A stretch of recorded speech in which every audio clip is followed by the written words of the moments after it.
नमस्कार, मेरा नाम मुकेश, आपका इस ऑनलाइन क्लास में स्वागत है। ये अपनी पर देखो, ये अपनी जो क्लास है अंतरिक्ष विज्ञान की मध्य प्रदेश प्राथमिक शिक्षक पात्रता परीक्षा को ध्यान में रखते हुए बनाई गई है। और इसमें अपना नया टॉपिक है अंतरिक्ष विज्ञान, जिसमें नया पर्यावरण नया टॉपिक जुड़ा हुआ है। इसकी अपना नोट पीडीएफ इसकी क्या पीडीएफ फाइल भी आपको मिल जाएगी यूट्यूब चैनल के, वहाँ पर मिल जाएगी, टेलीग्राम पर भी मिल जाएगी, व्हाट्सएप पर भी उपलब्ध है।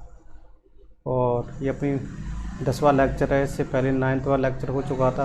ये अंतरिक्ष विज्ञान की थ्योरेटिकल क्लास है। इस पे आगे अपनी जो क्लास रहेगी वो ऑब्जेक्टिव टाइप भी रहेगी। इसमें लगभग अपने 15-16 के लगभग अपनी इसमें सारी क्लास रहेगी। कंप्लीट अंतरिक्ष विज्ञान की सारी क्लास रहेगी। इसके अलावा मैं और भी क्वेश्चन लाऊंगा। मैं आशा करता हूँ कोई भी टॉपिक छूट नहीं पाए, मैं इस तरह से कराऊँगा।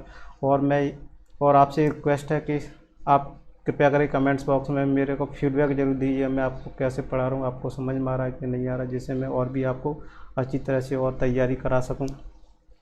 तो देखो, सबसे पहला अपना है अंतरिक्ष विज्ञान के बारे में। तो चलो देखते हैं टॉपिक क्या रहेगा अपना।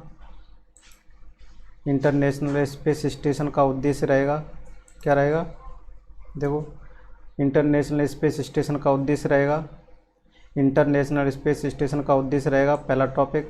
दूसरा टॉपिक रहेगा इंटरनेशनल स्पेस स्टेशन में गुरुत्वाकर्षण की स्थिति।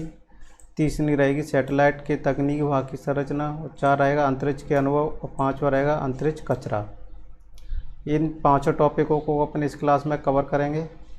तो मैं आशा करता हूँ आप इस वीडियो को शुरू से लगा कर लास्ट तक देखिएगा और 1 बाय 1 पॉइंट आपको नोट करते रहिएगा। चलो, तो सबसे पहला अपने इंटरनेशनल स्पेस स्टेशन का उद्देश्य क्या होता है इस इंटरनेशनल स्पेस। तो इंटरनेशनल स्पेस से पहले वाली क्लास में पढ़ चुके थे इंटरनेशनल स्पेस होता क्या है। तो यहाँ पर अपन क्या करेंगे, उसका उद्देश्य क्या होता है वो यहाँ पर अपन सारी चीज़ों को करेंगे। जैसे कि सबसे पहला है माइक्रो ग्रेविटी का अध्ययन करना है। इंटरनेशनल स्पेस स्टेशन का उद्देश्य के अंदर में अपन सबसे पहले के माइक्रो ग्रेविटी का अध्ययन करेंगे। नंबर 2 है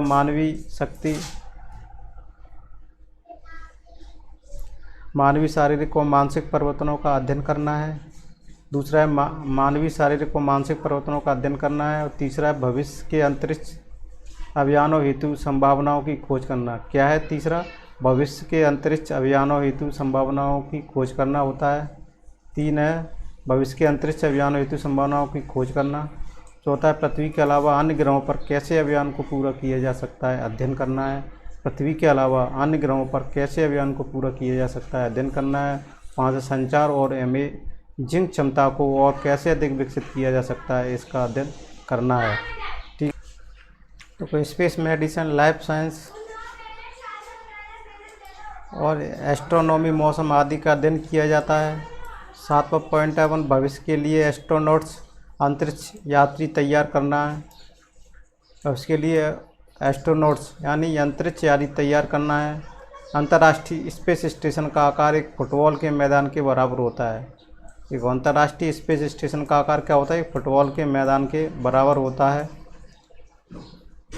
अब देखो, इंटरनेशनल स्पेस स्टेशन में गुरुत्वाकर्षण की स्थिति। गुरुत्वाकर्षण वह आकर्षण बल होता है जो किसी पिंड के द्वारा, क्या होता है? जो किसी पिंड के द्वारा, गुरुत्वाकर्षण वह आकर्षण बल होता है।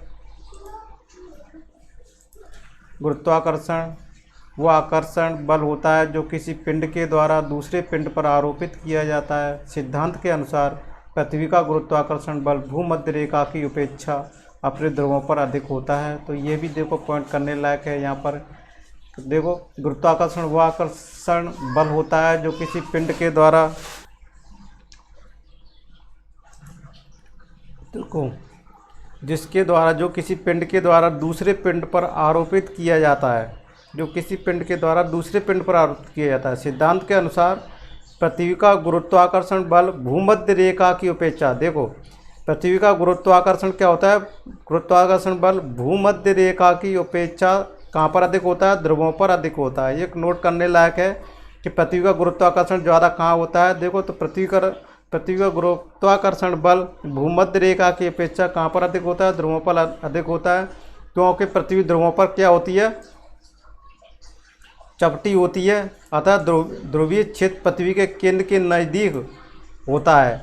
जैसे जैसे हम धरातल से ऊपर की ओर जाते हैं तो गुरुत्वाकर्षण बल कम होता चला जाता है।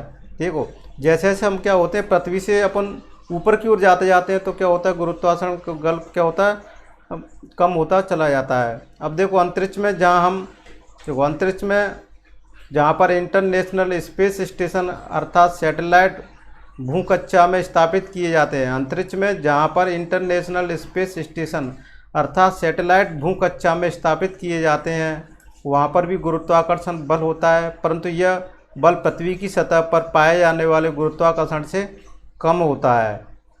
अतः अंतरिक्ष में यह बल पृथ्वी के बल की अपेक्षा 10% कम होता है, अर्थात 90% बल की उपस्थिति रहती है। परंतु फिर भी अंतरिक्ष यात्री भारहीनता का अनुभव करते हैं और माइक्रोग्रेविटी के इस फोर्स को व्यक्त करते हैं। अब देखो कुछ लोग यह मानते हैं कि अंतरिक्ष में शून्य ग्रेविटी होती है, ऐसा मानना ठीक नहीं है। कुछ लोग मानते हैं कि अंतरिक्ष में शून्य ग्रेविटी होती है, लेकिन ऐसा मानना ठीक नहीं है। इसको अपन नोट करने लायक है कि अंतरिक्ष में शून्य ग्रेविटी नहीं होती है। लेकिन क्या कारण है कि वहाँ पर भारहीनता अनुभव होती है? इसका मुख्य कारण है कि जब कोई पिंड तेज गति से निर्वात में चक्कर लगाता है, कहाँ पर? जब कोई पिंड किसी तेज गति से निर्वात में चक्कर लगाता है तब वो भारहीनता अनुभव करता है, लेकिन वहाँ गुरुत्वाकर्षण बल की उपस्थिति होती है। भारहीनता अनुभव करता है लेकिन वहाँ गुरुत्वाकर्षण बल की उपस्थिति होती है, और यही कारण है कि चंद्रमा पृथ्वी का चक्कर लगा रहा है। क्या है? चंद्रमा पृथ्वी का चक्कर लगा रहा है, पृथ्वी सूर्य का चक्कर लगा रही है, सूर्य गैलेक्सी का चक्कर देखो सूर्य गैलेक्सी का चक्कर लगा रहा है, सूर्य गैलेक्सी का चक्कर रहा है। ठीक है, अब हम कह सकते हैं कि अंतरिक्ष में ऐसा कोई स्थान नहीं है जहाँ पर ग्रेविटी शून्य हो। तो इससे अपन क्या कहते हैं, ये पॉइंट नोट करने लायक है कि हम कह सकते हैं कि अंतरिक्ष में ऐसा कोई स्थान नहीं है जहाँ पर ग्रेविटी शून्य हो। इस माइक्रोग्रेविटी का अनुभव हम हवाई जहाज़ की उड़ान के समय कर सकते हैं। जब हवाई जहाज़ 32,000 फीट की ऊंचाई पर होता है और फिर वहां से जब वह लैंडिंग करता है तब यात्रियों को 20 से 30 सेकंड के लिए भारहीनता अनुभव होती है। ऐसे ही जब कोई व्यक्ति ऊंचे पहाड़ से अचानक नीचे गिरता है तब वह माइक्रोग्रेविटी का अनुभव करता है। ठीक ऐसे ही पार्क फ्री फॉल राइड्स में भी यह अनुभव होता है। अभी चित्र हवाई जहाज का पैराबोल ग्रेविटी चार्ट है, लेकिन ये आपको वीडियो में सही दिख नहीं रहा होगा। दिख रहा है, थोड़ा सही नहीं दिख रहा है। ठीक है, इस ग्राफ को भी देखेंगे अपन। अब देखो सैटेलाइट के तकनीकी भाग और संरचना के बारे में देखेंगे अपन। 3 पॉइंट है। सैटेलाइट के तकनीकी भाग कौन कौन से होते हैं और उसकी संरचना क्या होती है, उसके बारे में अपन पढ़ेंगे।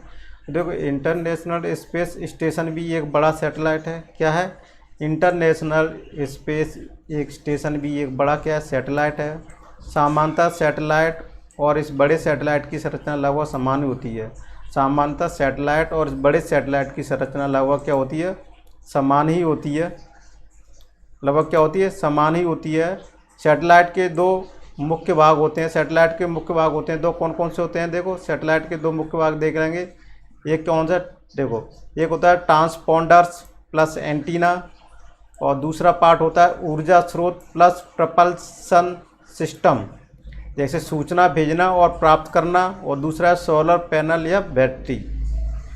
ये आपको चित्र देख रहा है। कोई भी सैटेलाइट 150 डिग्री सेंटीग्रेड और -150 डिग्री सेंटीग्रेड और 150 डिग्री सेंटीग्रेड के बीच कार्य करता है। देखो सैटेलाइट कितने टेम्परेचर पर अपने काम करते हैं? -150 डिग्री सेंटीग्रेड और 150 यानी +150 सेंटीग्रेड के बीच क्या करता है? कार्य करता है। इसलिए इसे अंतरिक्षीय रेडिएशन से बचाने के लिए इसके चारों ओर क्या होता है? अंतरिक्षीय रेडिएशन से बचाने के लिए इसके चारों ओर थर्मल सिस्टम लगाया होता है। ये चित्र दोनों में दिख रहे हैं आपको। तो इसके चारों थर्मल सिस्टम लगा होता है। प्रत्येक ट्रांसपोंडर के पास 16 चैनल होते हैं। कितने चैनल होते हैं? 16। इसलिए एक सैटेलाइट 16 से अधिक टीवी चैनल को रेगुलेट कर सकता है। देखो प्रत्येक ट्रांसपॉन्डर के पास कितने चैनल होते हैं? 16 चैनल होते हैं। इसलिए इसलिए क्या होता है, एक सैटेलाइट 16 से अधिक टीवी चैनल को रेगुलेट कर सकता है। अब देखो इसमें क्या दिया है, पॉइंट नोट करने लायक है। प्रत्येक ट्रांसपॉन्डर के पास 16 चैनल होते हैं, इसलिए एक सैटेलाइट 16 से अधिक टीवी चैनल को रेगुलेट कर सकता है। किसी भी सैटेलाइट को लियो और मियो कक्षा के बीच स्थापित नहीं किया जा सकता। देखो किसी भी सैटेलाइट को क्या होता है, लियो और मियो की कक्षा के बीच में स्थापित नहीं किया जा सकता है, क्योंकि इस बीच वैन एलन रेडिएशन बेल्ट पाया जाता है। पृथ्वी के चारों ओर ये बेल्ट 2 स्थानों पर पाया जाता है। एक कहाँ पर पाया जाता है, एक इनर बेल्ट होता है जो 640 से 58,000 किलोमीटर के बीच होता है, और दूसरा कहाँ पाया जाता है, भारी बेल्ट जो 13,000 से 60,000 किलोमीटर के बीच पाया जाता है। अब संचार उपग्रह क्या होता है, संचार उपग्रह बहुत ही उच्च आवृत्ति फ्रिक्वेंसी वाले सिग्नल का प्रयोग करता है। संचार उपग्रह क्या करता है, बहुत ही उच्च आवृत्ति या फ्रिक्वेंसी वाले सिग्नल का प्रयोग करता है, जिसकी फ्रिक्वेंसी 1 से 150 गीगाहर्ट्ज़ के बीच होती है। इस उच्च फ्रिक्वेंसी वेव्स अर्थात बैंड्स को विशेष अंग्रेजी के लेटर्स से व्यक्त करते हैं, जैसे निम्न से उच्च फ्रिक्वेंसी की ओर band LS, CX, KU, KA and V band, इस टाइप से इनको व्यक्त करते हैं। अब देखो लो रेंज सिग्नल के लिए अर्थात LSC बैंड से रिसीविंग के लिए बड़े एंटीना की आवश्यकता होती है, जबकि हाई सिग्नल अर्थात X, KU, KA and V को रिसीव करने के लिए छोटे एंटीना की आवश्यकता होती है, जो 45 सेंटीमीटर तक हो सकता है। अब क्या देखें तो KU और KA बैंड स्पेक्ट्रम का उपयोग DTH ब्रॉडकास्टिंग के लिए किया जाता है। जो आजकल अपन DTH का ब्रॉडकास्टिंग DTH का देखते हैं, उसमें KU और KA बैंड स्पेक्ट्रम का उपयोग किया जाता है। अब सैटेलाइट के द्वारा 3 प्रकार की संरचनाएं दी जाती हैं। क्या दी जाती हैं, सैटेलाइट के द्वारा 3 प्रकार की संरचनाएं दी जाती हैं। पहला टेलीकम्युनिकेशन, दूसरा ब्रॉडकास्टिंग, तीसरा डेटा कम्युनिकेशन। देखो सैटेलाइट के द्वारा 3 प्रकार की संरचनाएं दी जाती हैं। कौन सा, पहला टेलीकम्युनिकेशन, ब्रॉडकास्टिंग, डेटा कम्युनिकेशन। और तो टेलीकम्युनिकेशंस क्या होता है, टेलीकम्युनिकेशन सर्विस जिसमें टेलीफोन कॉल से संबंधित कंपनियों को मोबाइल एंड सेलुलर नेटवर्क प्रदान किया जाता है। और ब्रॉडकास्टिंग क्या होती है, ब्रॉडकास्टिंग सेवा में radio, TV, mobile broadcasting service, DTH direct TV dish network जैसी सेवाएं प्रदान की जाती हैं। इसी सेवा के अंतर्गत केवल नेटवर्क और लैपटॉप आदि संबंधी सेवाएं भी दी। अब इसी सेवा के अंतर्गत केवल नेटवर्क और लैपटॉप आदि संबंधी सेवाएं दी जाती हैं। अब तीसरा डेटा कम्युनिकेशन सर्विस में डेटा ट्रांसफ़र एक स्थान से दूसरे स्थान तक भेजा जाता है। अब देखो डेटा कम्युनिकेशन सर्विस में डेटा ट्रांसफ़र एक स्थान से दूसरे स्थान पर भेजा जाता है। अब देखो तीसरा क्या है, डेटा कम्युनिकेशन सर्विस में डाटा ट्रांसफ़र एक स्थान से दूसरे स्थान तक भेजा जाता है, जैसे किसी एक कंपनी से दूसरी कंपनी के लिए डाटा ट्रांसफ़र किया जाता है, डेटा कम्युनिकेशन सर्विस। अब विशेष क्या है, विश्व का पहला टेली कम्युनिकेशन दूरसंचार। क्या, देखो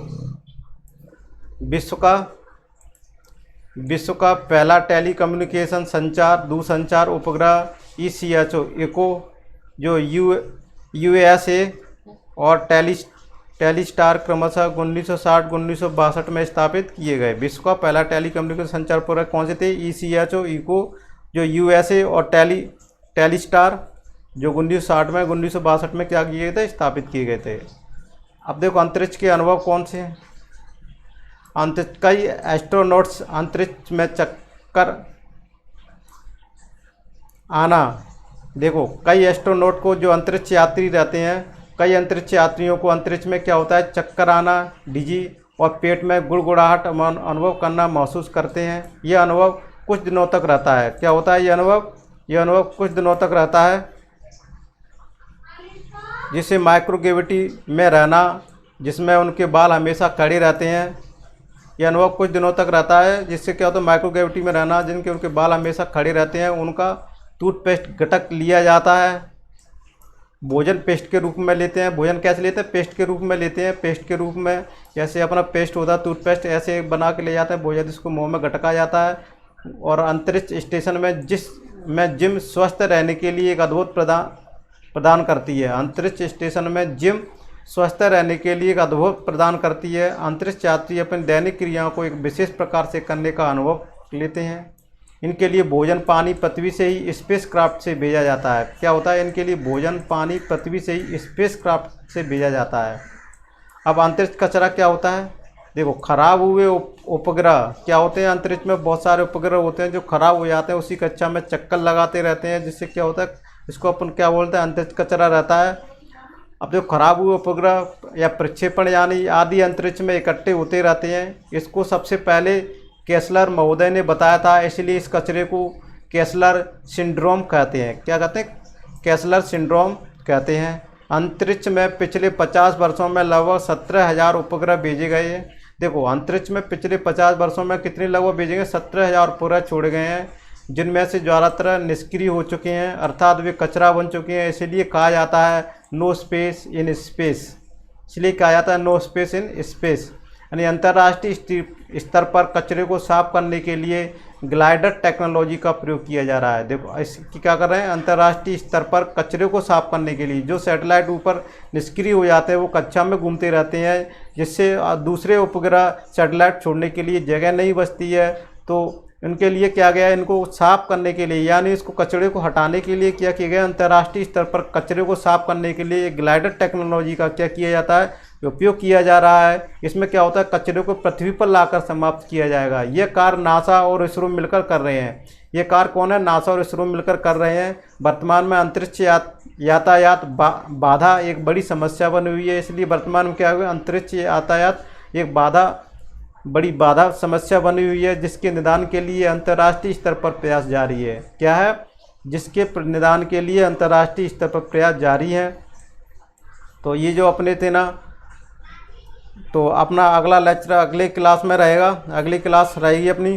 तो मैं आशा करता हूँ आपको ये वीडियो कैसा लगा मेरे कमेंट्स बॉक्स में लिख दीजिएगा। और आपको ये PDF फाइल मेरे आपको YouTube चैनल के डिस्क्रिप्शन बॉक्स में आपको इसकी लिंक मिल जाएगी, वहाँ से डाउनलोड कर सकते हैं। मेरी टेलीग्राम चैनल पर भी आप इसको कर सकते हैं। जैसे टेलीग्राम चैनल पर देखो, जो रेड कलर की पट्टी चल रही है ना नीचे, जो मैंने अभी चला दी है, रेड कलर की पट्टी है, उसमें टेलीग्राम का चैनल और ग्रुप भी है, उसको आप ज्वाइन कीजिए। वहाँ पर मैं ये PDF फाइल अपलोड कर दूंगा, वहाँ से आप डाउनलोड कर सकते हैं। और मेरे WhatsApp नंबर भी है, वहाँ पर भी आपको PDF फाइल मिल जाएगी। और आशा करता हूँ कि आप वीडियो कैसा लगा।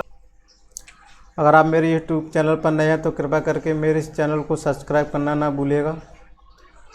और आप इस वीडियो को ज़्यादा से ज़्यादा शेयर कीजिएगा, जो बेचारे उन गरीब लोगों की खातिर शेयर कीजिएगा, जो बेचारे गरीब लोग हैं, पैसे खर्च करने के लिए उनके पास पैसे नहीं हैं। तो आप उनकी खातिर कृपया कर इस वीडियो को शेयर कीजिएगा, जिससे बेचारे इस मेरी निःशुल्क यानी फ्री ऑफ कॉस्ट इस क्लास का फ़ायदा उठा सकें, ज़्यादा से ज़्यादा इस क्लास का फ़ायदा उठा सकें।